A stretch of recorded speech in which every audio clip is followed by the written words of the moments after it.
Lost city of Z ایک افسانوی قدیم شہر ہے جس کے بارے میں خیال کیا جاتا ہے کہ یہ برازیل کے ایمیزون کے جنگلات میں کہیں چھپا ہوا ہے۔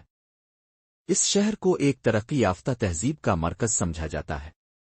لوگوں کا ماننا ہے کہ یہاں سونا عجیب فن تعمیر اور ایک الگ تمدن تھا۔ 2 اہم کردار: کرنل پرسی فوسٹ پیدائش 1867 برطانیہ پیشہ، فوجی افسر، جغرافیہ دان، مہم جو نامورد۔ اس نے جنوبی امریکہ میں مختلف مہمات کیں اور وہاں کے نقشے بنائے۔ 1911 میں ایک قدیم دستاویز مینیاسکرپٹ 512 ملی جس میں ایک شہر کا ذکر تھا جس کی گلیاں سونے سے چمکتی تھیں۔ یہی سے پرسی فوسٹ کا جنون شروع ہوا، زیڈ نامی شہر کو ڈھونڈنے کا۔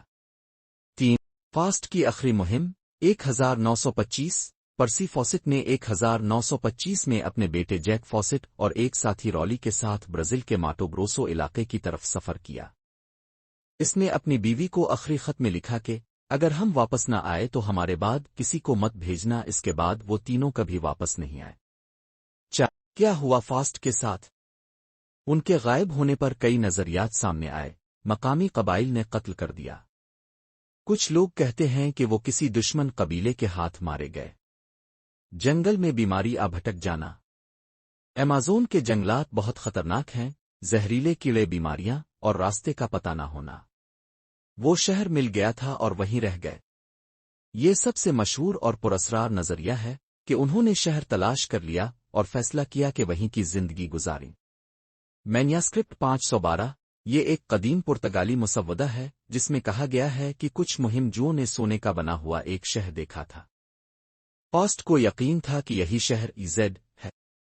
2000 میں سائنسدانوں نے ایمیزون میں لائیدار ٹیکنالوجی سے کچھ عجیب و غریب نقشے گلیاں اور ڈھانچے دریافت کیے جو کسی قدیم شہر کی موجودگی کا ثبوت دیتے ہیں۔